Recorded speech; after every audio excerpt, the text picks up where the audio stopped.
मणिपुर को सेना के हवाले कर देना चाहिए। हम बता रहे हैं अगर हमारी माँ बहन बेटी सुरक्षित नहीं है तो हमें कोई जीने का अधिकार नहीं है। इस समय भाषण देने का टाइम नहीं है। आपकी माँ बहन बेटियों के साथ, हमारी माँ बहन बेटियों के साथ ऐसा होता तो फिर क्या होता।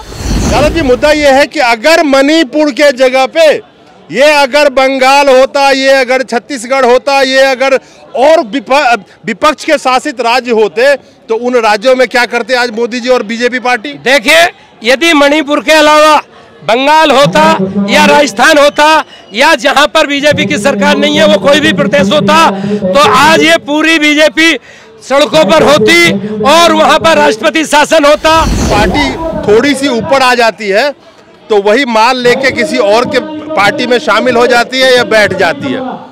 यादव जी कहीं ऐसा तो नहीं करेंगे अपना हक? जी जी जी, आपकी बात सही है। हम लोग इस तरह के लोग नहीं हैं। हम लोग जो है स्वाभिमानी लोग हैं और हमने जो है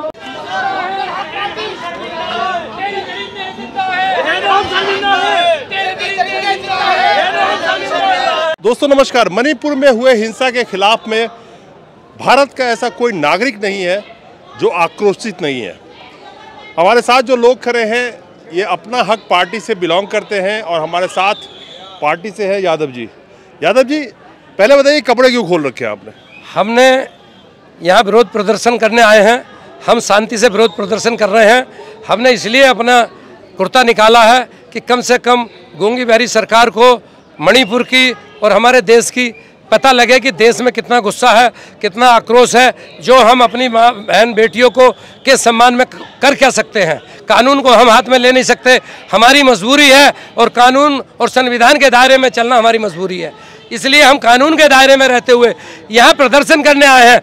जो हम अपनी माँ बहन बेटियों को अगर इज्जत नहीं दे सकते तो इससे अच्छा तो हमारा मर जाना बेहतर है। आज हिंदुस्तान का वर्ल्ड में नाक नीचे हुई है। हमको बहुत शर्म आ रही है। इसीलिए हमने इसको हम विरोध प्रदर्शन करने का हमारा अपना तरीका है कि हम अपने कपड़े निकाल करके शांतिपूर्वक कानून और संविधान के दायरे में जंतर मंतर पे आज माँ बहन बेटियों को सम्मान दिलाने के लिए हम प्रदर्शन कर रहे हैं। जिसने अपने आप को गरीब का बच्चा, गरीब का बेटा, मेरी माँ घरों में झाड़ू पोछा लगाती है, वो 10 लाख का सूट पहन के देश चला रहा, जनता यहाँ पे कपड़े खोल के नंगी होके खड़ी है।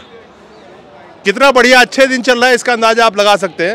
लेकिन मुद्दा आज ये है कि जिनकी जिम्मेवारी है सदन के अंदर में जाके जवाब देना, वो सदन के अंदर झांकने तक को तैयार नहीं है। मैं बात कर रहा हूँ मोदी जी की, नाम लेके बोल रहा हूँ। सदन के अंदर लोग जवाब मांग रहे हैं लेकिन सदन के अंदर जाने में डर लग रहा है। सदन के आसपास से होके गुजर जाते हैं लेकिन सदन में नहीं जाते। जहां लोकतंत्र में जनता के प्रति जवाबदेही है, जवाब सदन में ही देना चाहिए। क्या लगता है क्यों नहीं जा रहे मोदी जी सदन में? देखिए, उनको पता है कि हम लोग सही हैं या गलत हैं, वो बखूबी जानते हैं, उनका दिल जानता है। आज प्रदेश में और देश में उनकी सरकार है, वो उनको कोई बहाना अब नहीं चलेगा। मैं बताना चाहता हूँ इस समय मोदी जी को भाषण देने का टाइम नहीं है, काम करने का, एक्शन लेने का टाइम है। तुरंत एक्शन लेना चाहिए और मणिपुर के निकम्मे मुख्यमंत्री को बर्खास्त करके मुकदमा उसके खिलाफ लिखना चाहिए और वहां पर राष्ट्रपति शासन लगाना चाहिए और तुरंत वहां सेना को भेज देना चाहिए। मणिपुर को सेना के हवाले कर देना चाहिए।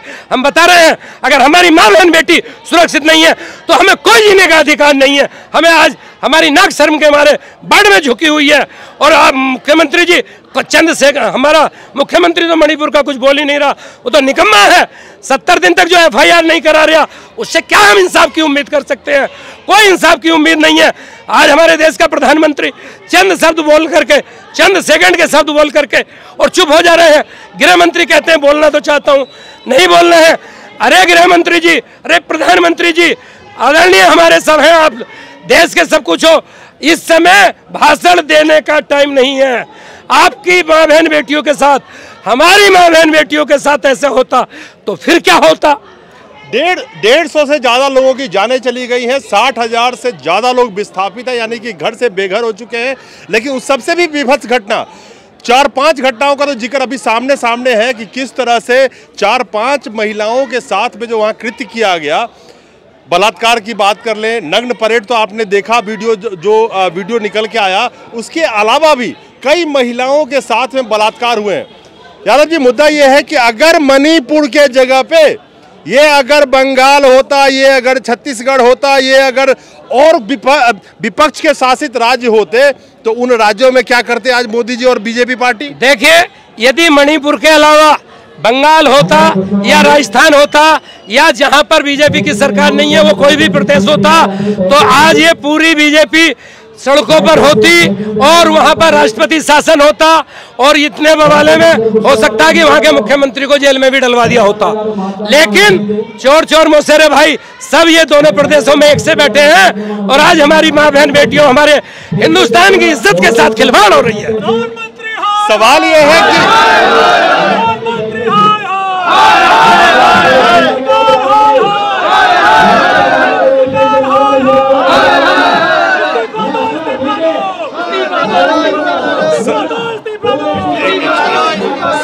सवाल ये है कि जो सदन में जनता ने जिनको चुन के भेजा वो सदन में जाने को तैयार नहीं है, लेकिन अपना हक पार्टी से जो हमारे साथ लोग खड़े हैं ये अगर सदन में जाते हैं, जनता इनको चुन के भेजती तो आप क्या करते? देखिए, जनता ने हमें कभी भी अगर भविष्य में मौका दिया तो हम इस तरह से गूंगे बहरे होकर के नहीं बैठेंगे। हम प्रॉपर चैनल भाषण नहीं देंगे, एक्शन लेंगे और दरिंदों को तुरंत सजा देंगे। फास्ट ट्रैक मुकदमा लिखवाएंगे, गिरफ्तार करवाएंगे, जेल में भिजवाएंगे और 90 दिन के अंदर फास्ट ट्रैक कोर्ट में मुकदमा करा के उनको फांसी की सजा दिलवाएंगे। विनोद जी, अपना हक पार्टी अगर आप लोग जिस तरह से पार्टी बनाई है, कब बनाई थी ये पार्टी? हमने अभी नई पार्टी है हमारी, लेकिन हर दिन एक बच्चा नया होता है। ये भारतीय जनता पार्टी भी नहीं थी, हर दिन कोई ना कोई हर दिन नया सवेरा निकलता है।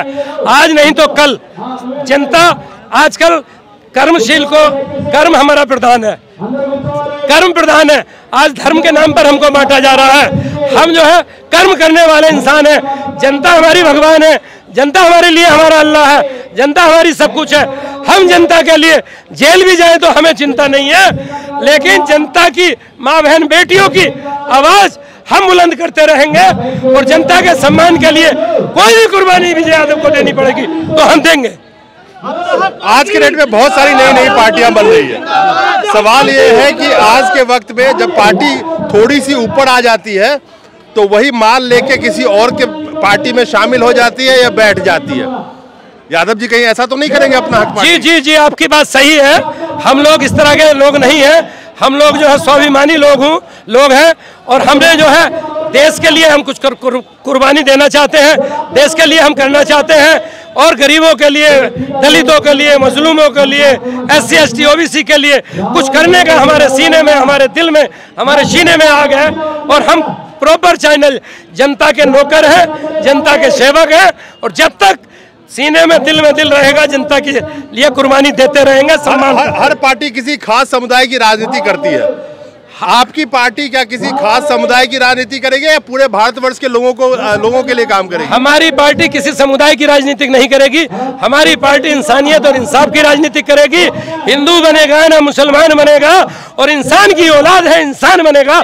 हमारी पार्टी इंसानियत पे पूरे देश में अपना प्रचार करेगी। चलिए, हमारे साथ यादव जी थे।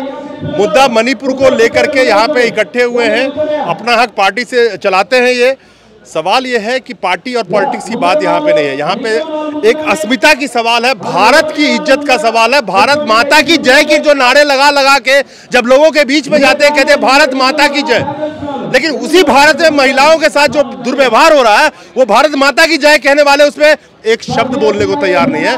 तो प्रश्न चिन्ह लगता है कि जो वादे सब करके आए थे क्या सारे के सारे जुमले ही थे? नमस्कार।